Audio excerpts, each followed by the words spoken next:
Yesterday, I announced the Senate's regularly scheduled August recess will not occur this year. Members will be able to meet with our constituents during a standard one-week state work period at the beginning of the month. Then we'll come right back here and get back to work. The reason is simple. We have too much left to do for the American people. 16 months into the Trump administration, Senate Democrats persist in their unprecedented campaign to obstruct the president's nominees for a wide array of executive and judicial positions. It's time for a little historic perspective. During President Obama's first 2 years, the Senate only needed 12 cloture votes on nominations. In President George W. Bush's first 2 years, 4 cloture votes on nomination. For President Clinton, just 8. But less than a year and a half into this administration, the Democratic minority has stalled progress through, listen to this, 101 cloture votes and counting on nominations. 101 cloture votes.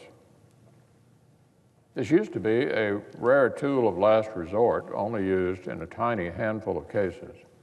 Well, not these days. In many cases, the nominees in question are completely without controversy. Not a single senator in either party voted against confirming Robert Weir or Fernando Rodriguez to serve as district court judges just yesterday. They were both confirmed unanimously. So were Walter Counts and Karen Schooler, 2 more district judges we considered back in January.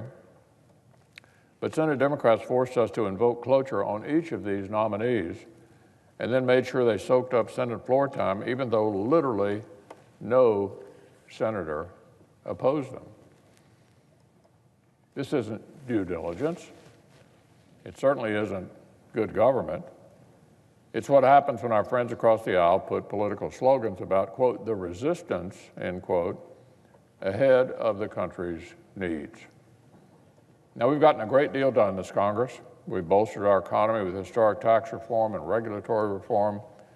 We've delivered critical resources to communities afflicted by the opioid crisis, with more on the way. We've undone harmful spending caps to fully equip our military. We've taken action to combat human trafficking and school violence. We've repealed Obamacare's individual mandate tax and its independent payment advisory board, and delayed several other health care taxes. And Republicans are still working to do more. We need to confirm more of the president's team and judicial nominees.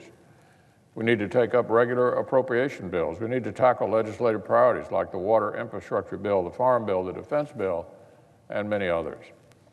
So the Senate will remain in session in August. We'll work on legislation. We'll confirm more nominees.